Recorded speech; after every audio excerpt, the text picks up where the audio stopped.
परब्रह्मलिंगं भजे पाण्डुरङ्गम्।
इन्द्रादिदेवैः सदा स्तूयमानं समाधिस्थमूर्तिं भजे ज्ञानदेवं लोकाभिरामं रणरङ्गधीरं राजीव नेत्रं रघुवंशनाथं कारुण्यरूपं करुणाकरन्दं श्रीरामचन्द्रं शरणं प्रपद्ये मनोजवं मारुततुल्यवेगं जितेन्द्रियं बुद्धिमतां वरिष्ठं वातात्मजं वानरयूथमुख्यं श्रीरामदूतं शरणं प्रपद्ये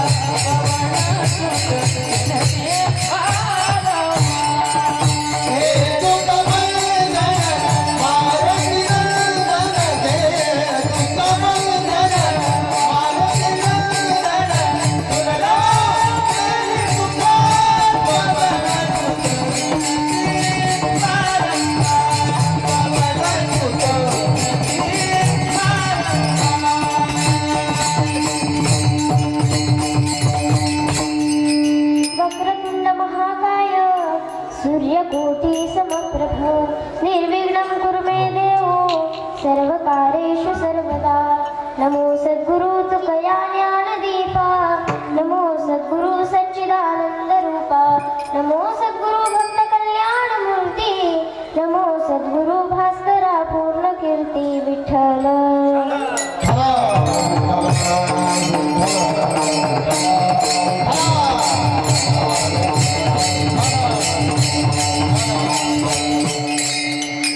आवडे देवासी तो एका प्रकार आवडे देवासी तो एका प्रकार नामाचा उच्चार रात्रंदिन तुळसी माळ गळा गोपी चंदन टिळा हृदय कळवळा वैष्णवांचा आषाढी कार्तिकी पंढरीची वारी साधन निर्धारी आण नाही तुळसी माळ गळा गोपी चंदन टिळा हृदय कळवळा वैष्णवांचा एका जनार्दनी ऐसा ज्याचा नेम एका जनार्दनी ऐसा ज्याचा नेम तो देवा परम पूज्य जगी तुळसी माळ गळा गोपी चंदन टिळा हृदय कळवळा वैष्णवांचा प्रस्तुत प्राप्त प्रसंगी प्राप्त स्थळी कीर्तन रूपे सेवे करता निवडलेला हा अभंग शांतीप्रभू पैठण निवासी नाथ महाराजांचा असून भगवंताची आवड प्रतिपादन करणारा व वारकऱ्यांविषयी अंतर्बाह्य लक्षण प्रतिपादन करणारा सुंदर असा अभंग मी आज आपल्या सेवेकरता निवडलेला आहे. विठ्ठल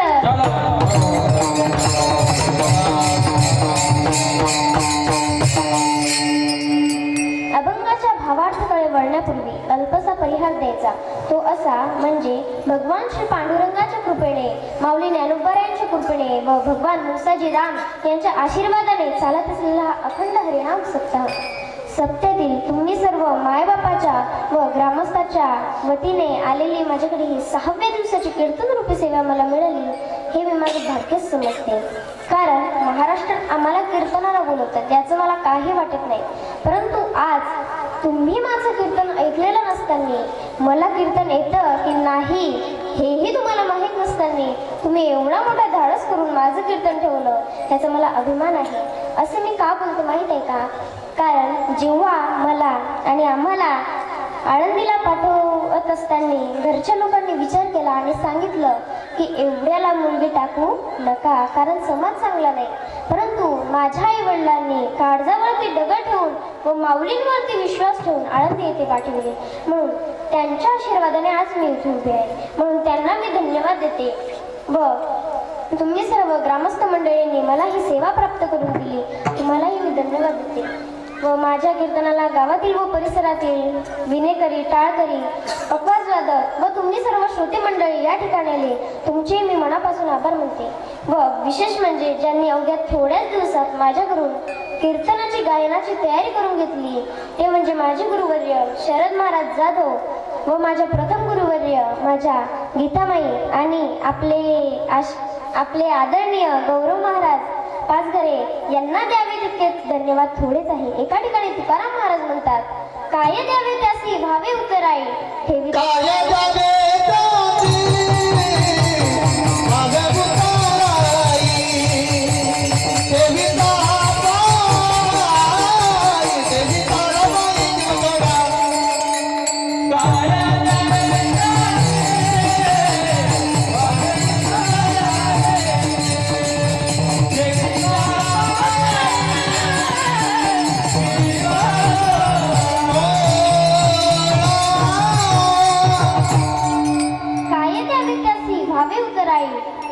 जीवापायी जीव थोडा.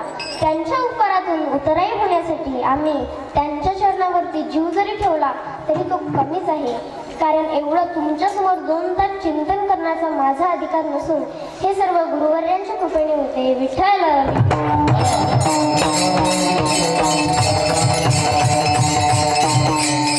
म्हणून जे काही मी तुमच्यासमोर 2 तास चिंतन मांडणार आहे त्यात माझं काही नसून हे सर्व गुरुवर्यांनी जे काही शिकवलं तेच मी तुमच्या पुढे मांडण्याचा प्रयत्न करणार आहे. हे तुम्ही शांत चित्ताने ऐकावं एवढी विनंती करते. व यदा कदाचित घाई गडबडीमध्ये कुणाचे नाव घ्यायचे विसरले असेल तर एक कडवं म्हणते आणि मी माझ्या कीर्तनाला सुरुवात करते, म्हणजे कुणाला रागही येणार नाही. मस्तक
ज्यांचा अभंग आपण सेवेकरता निवडलेला आहे त्यांचा जर विचार करून गेलो तर माझे नाथबाबा हे शांतीब्रह्म होते.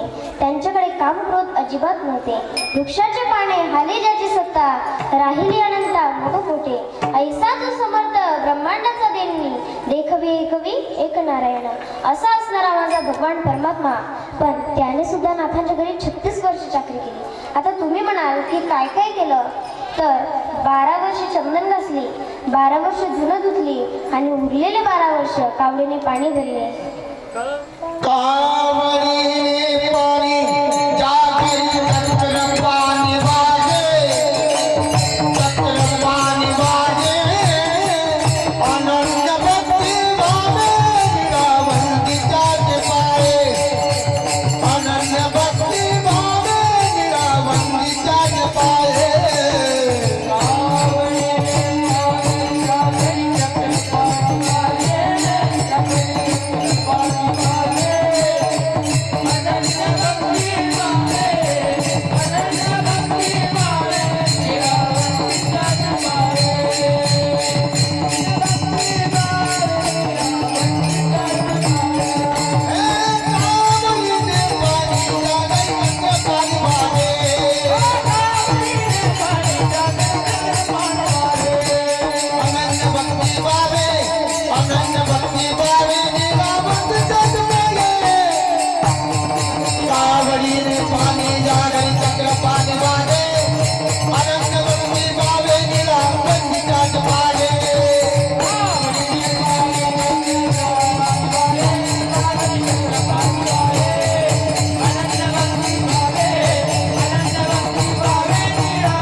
हे गावकरी मंडळींना पाहवत नव्हतं.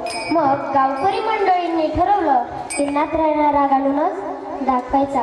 पहिला विडा एका ब्राह्मणाने उचलला. तो सकाळी उठला आणि नाथांच्या घरी गेला. का हो तर नाही, तो घरामध्ये चप्पल घालून गेला आणि ज्या पाटावर देवाला बसवणार त्या पाटावर जाऊन बसला. तरी सुद्धा नाथांना राग आला नाही. नाथराय गिरिजा मातेला म्हणाले, गिरिजा मोठ्या लेकरू आले ग, चांगला स्वयंपाक कर. त्यावेळेस गिरिजा माता म्हणाल्या, बरं करत आहे. तर तो ब्राह्मण म्हणतो, आपला हा पाहुणचार असंच चालू राहील की आपण ज्या कामासाठी आलो ते कामही करू. मग जेव्हा नाथांच्या पत्नी वाढण्यासाठी खाली वाकल्या त्यावेळेस हा ब्राह्मण नाथांच्या पत्नीच्या पाठीवर पटकन उडी मारून बसला. तरी सुद्धा नाथांना राग आला नाही, कारण ब्राह्मण किती जरी झाला भ्रष्ट तरी त्याला मानावे श्रेष्ठ. नाथराय गिरिजा मातेला म्हणाले, गिरिजा, मोठ्याचे लेकरू आहे ग ते, खेळायला आले, त्याला नीट सांभाळ. गिरिजा माता म्हणाला, अजिबात पडू देत नाही, कारण या पाठीला 4-4 लेकरं वागवायची सवय झाली, हे तर एकच आहे. हे शब्द ऐकताच त्या ब्राह्मणाला पश्चाताप झाला आणि तो पटकन खाली उतरला व नाथांच्या आणि गिरिजा मातेच्या चरणावरती साष्टांग दंडवत घातले. श्री संताची या माता चरणावरी, श्री संताची या माता चरणावरी,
नाथांच्या ठिकाणी होतं. दुसरा विडा एका मुसलमानाने उचलला. नाथराय ज्या रस्त्याने स्नानाला जायचे त्या रस्त्याने एक मोठे चिंचेचे झाड होते. हा मुसलमान त्या चिंचेच्या झाडावर जाऊन बसला आणि नाथराय स्नान करून आले आणि हा मुसलमान पान खाऊन त्यांच्या अंगावर थुकला. परत प्रकार घडला. नाथराय पुन्हा स्नान करून आले, पुन्हा हा बाबा त्यांच्या अंगावर थुकला. परत परत तोच प्रकार घडत राहिला. खरं सांगायचं जर झालं तर हा बाबा नाथांच्या अंगावर किती वेळेस थुंकला असेल तर 108 वेळा थुंकला. तरी नाथांनी वरती सुद्धा बघितलं नाही की कोण आहे. आणि जर आपला विचार केला, एखाद्याची चुकून लाज जरी लागली तरी आपण त्याला पहिलीचे 50 शिवाय देतो. एखादा अरे म्हणला की आपण काय म्हणायला तयारच असतो. मग तो आपला जन्मदाता बाप जरी असला तरी आपण त्याची मर्यादा ठेवत नाही, उलटून बोलतो. वेळ आली तर आपलेच मायबाप 4-5 फटके मारून घराबाहेर काढतात, इथपर्यंत आपली तयारी असते. इतका संयम की तो गृहस्थ खाली आला आणि चट्टन नाथाचे पाय धरले. यवन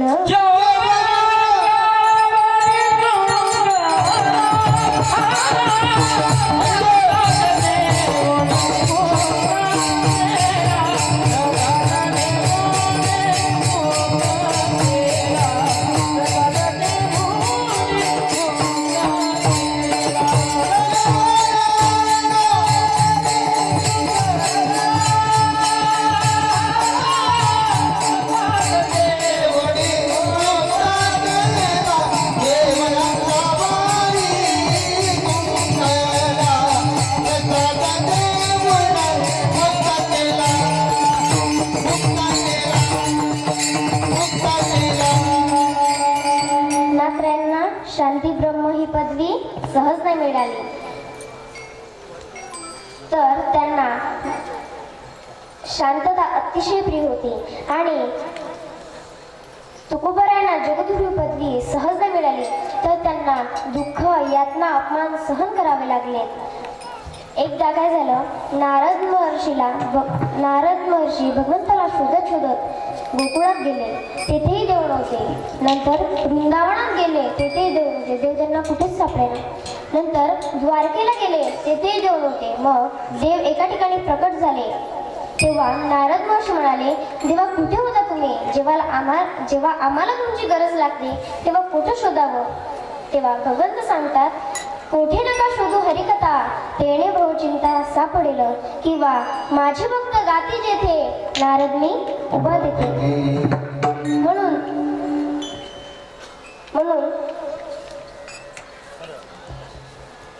विठ्ठल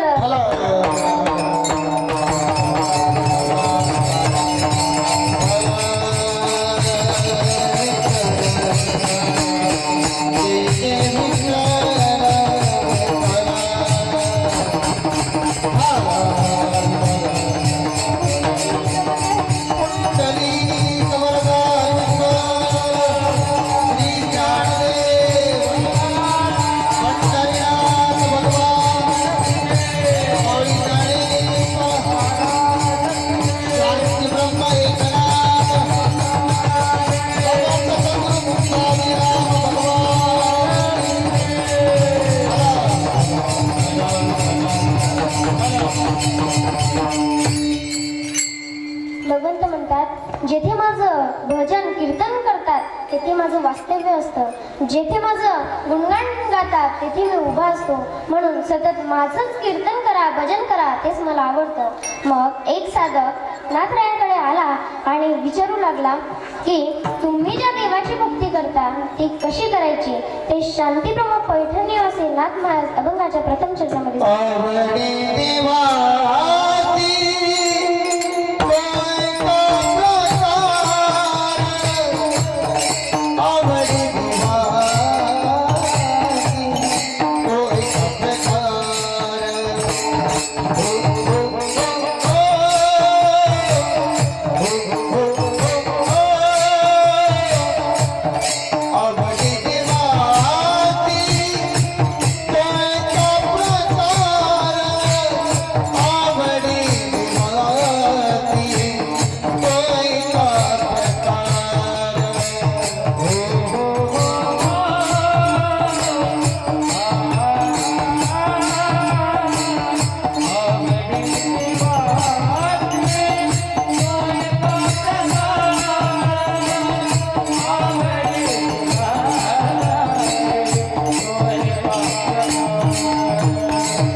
नामाचा उच्चार रात्रंदिवस. नाथ महाराज म्हणतात, माझ्या भगवंताला नामस्मरण करणारे भक्त फार आवडतात. कलियुगात नामस्मरणाला फार महत्त्व आहे, कारण द्वापर युगात देवाला प्राप्त करण्यासाठी 12 पूजेला महत्त्व होते. सतयुगात देवाची प्राप्ती ध्यान धारणा केल्याने होत होती. नंतर आले त्रेतायुग. त्रेतायुगात देवाची प्राप्ती अत्यधिक कमी होत गेली. नंतर आले कलियुग. भगवंत म्हणतात की कलियुगात माझे भक्त कामधंद्यात फार बिझी राहतील, म्हणून भगवंताने अत्यंत सोय साधना सांगितली आहे. कलियुगामध्ये